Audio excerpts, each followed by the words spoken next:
Hello there, it's Mandy Brenham. I wanted to come to you today to describe to you the law of the lesser of two pissers.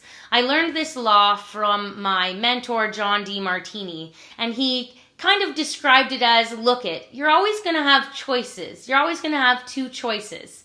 And there's potentially going to be, you're either going to be pissed if you do and pissed if you don't do something. Okay?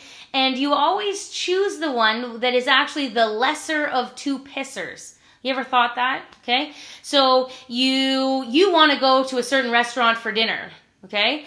And none of your family wants to go, okay? So either you push yourself and you say, "No, everybody's going to come to the restaurant that I want to go to." So you've got 3 people that are pissed that they're at this restaurant.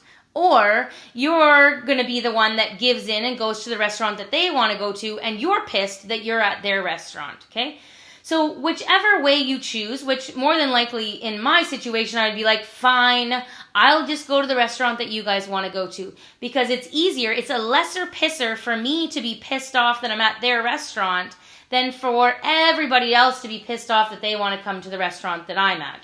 So that's just a pretty high level way for me to be able to describe it. But no matter what, there's always 2 choices, and you always go towards the lesser of 2 pissers, okay? So in the investing world, and I talk about $10,000 a month passive income, most people go, "Whoa, that's awesome." And then these choices come in. And maybe you say to yourself, "Well, I don't want to be a landlord." Okay, there's a pisser.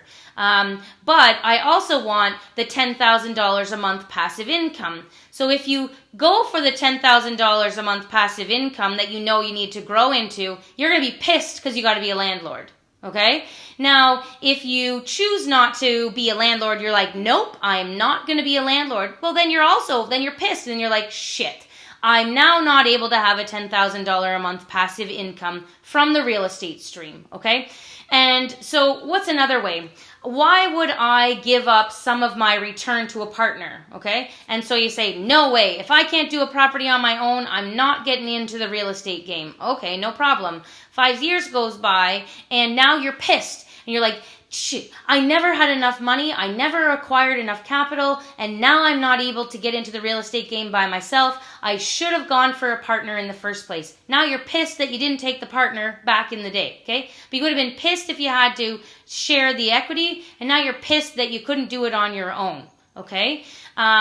What about you want that $10,000 a month passive income, and I give you an option. So remember, these all come up with because of options and choices. Is I say, "Hey, congratulations, you have no mortgage on your house. Why don't you refinance your house to be able to buy an investment property?" You get pissed. You don't want to put another mortgage on your house. You worked for 25 years to be able to pay that off. You are able to walk around work and be able to tell people, "Look, I have no mortgage on my house. Congratulations." And everybody in society tells you that that's awesome. You're going to be pissed that I tell you you should put a mortgage on your house. But then you're also going to be pissed if you get to retirement and you have a pension, but maybe it's not what it was all cracked up to be. Maybe the cost of living is higher than you thought, and that $10,000 a month passive income that you could have grown by refinancing your house and taking a mortgage to invest would have been something that could have helped you. So it's the law of the lesser of 2 pissers. And I a couple times this week I've talked to a mentee and a coaching client, and they both are describing this uncomfortable feeling that they're in. And both of them I've told to sit in that uncomfortable feeling for a little bit.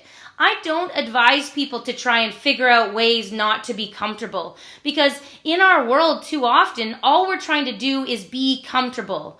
And I'm telling you that growing a $10,000 passive income is not always going to be comfortable. So it's almost like getting to be comfortable uncomfortable. Is that comfortable being a landlord? Is that comfortable having a partner that you share some equity with? Is that uncomfortable putting a mortgage on your house to be able to invest in an asset? And so I'm sharing with you that I'm not a therapist that says, "Oh, no problem. Oh, you have pain. Let me take that pain away." I'm saying sometimes pain or the uncomfortable feelings, somebody described it as some knots in their tummy, that is a good sign that you're doing something, you're leaning into the uncomfortable, which means you're growing. Okay, and that's what you're going to need to do in order to be able to grow a passive income to $10,000 a month. But let's go there for a minute. What would you do with passive income of $10,000 a month? Just think about that for a minute. Puts a smile on my face. Certainly, I can see things that I might not have today that I am working towards. It certainly relaxes me for the fact that I am an entrepreneur and I need to take full control over my financial responsibility for the outcome of my future. And that is something that I'm able to do as I grow my passive income. And so I share with you the law of the lesser of two pissers, to lean into the uncomfortable and to know that, that this is a long-term wealth strategy. Real estate is a long-term wealth strategy. You've heard it. Get rich slowly. There's no time that you'll find that I'm going to say this is a get rich quick. There's no schemes about it. We all need a roof over our head. It is global that every human being has a need for housing. So I encourage you today to reach out to me for some more information on how we might be able to work together to get you into the real estate investing game, whether that be through coaching and consulting, whether that be through a joint venture partnership where we are able to hold hands and invest together. But either way, add real estate to your investment portfolio today. Everybody needs to have some real estate outside of your primary res. Thanks for listening, guys. Take care.